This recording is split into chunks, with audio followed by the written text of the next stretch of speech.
As the city pulses with life, Peter Parker struggles against the tides of fate. By day, he is a struggling student at Columbia University, a photographer barely making ends meet, a nephew trying to keep his beloved Aunt May from losing her home.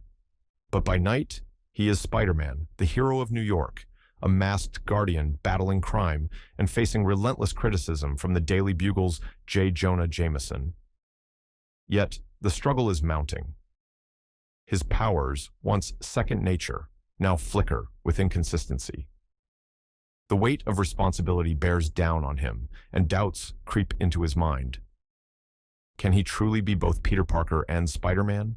Can he fight crime while keeping his life from crumbling? Meanwhile, in the halls of Oscorp, a brilliant but arrogant scientist, Dr. Otto Octavius, pursues his dream of limitless fusion energy. But ambition is a dangerous thing. A failed experiment claims the life of his wife and the very technology meant to aid him, mechanical arms infused with artificial intelligence, corrupts his mind.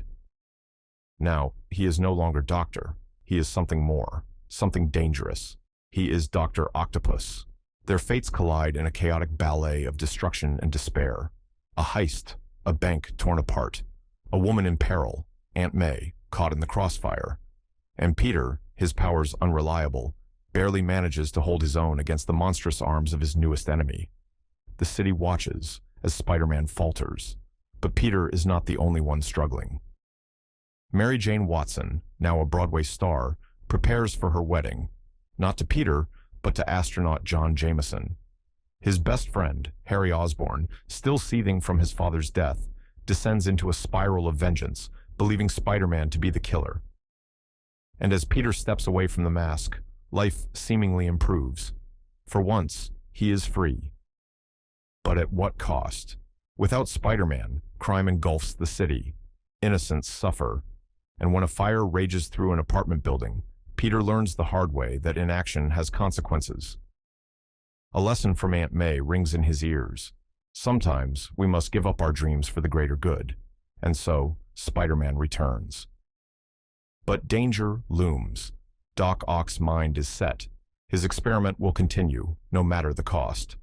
To fuel his deadly ambitions, he seeks a rare element, tritium. And in his desperation, he makes a deal with the devil, Harry Osborn. The price? Deliver Spider-Man. And so, a trap is set, a brutal attack, a hostage taken, Mary Jane, the one person who still holds Peter's heart. In a desperate bid to save her, Peter's powers reignite, and the hero within is reborn. Then comes the battle. The duel of the century.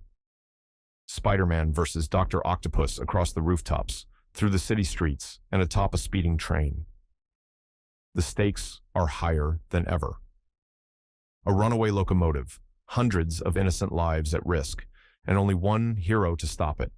Peter gives everything, his strength, his will, his body, to save them. And as he collapses from exhaustion, the people of New York catch him, lifting him as one of their own. But the fight is far from over. Captured, delivered to Harry, the mask is torn away, and for the first time, Peter Parker and Spider-Man are one and the same in Harry Osborn's eyes.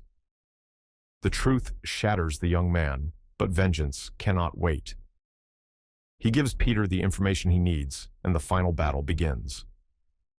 In the dark waters of the East River, inside the skeletal remains of a warehouse, Dr. Octopus prepares to finish what he started. The fusion reactor roars to life, a ticking bomb of energy, ready to consume the city. Peter fights with everything he has, but in the end, fists are not what win the battle. Words, compassion, redemption. He reveals himself to Octavius, not as an enemy, but as a man, a scientist, a friend. And in that moment, Octavius remembers who he once was. Sacrificing himself, he drowns the reactor, taking his monstrous creation with him, choosing death over villainy. And as the city breathes a sigh of relief, Mary Jane learns the truth. The man she loves is the hero she feared losing. But Peter knows his life is not one for happiness. He cannot risk her safety, and so he walks away. But fate has other plans. Harry Osborn, shattered by revelations and haunted by his father's ghost, uncovers the legacy left behind, the hidden lair of the Green Goblin. And in that moment, a new villain is born. And Mary Jane Watson, standing at the altar, makes her choice. Love is not safe. Love is not easy. But it is hers to decide. She runs to Peter, and as the city calls for its hero once more, she watches him swing into the night, knowing that she has chosen the man behind the mask. This is the story of sacrifice, of love, of redemption. This is the story of Spider-Man.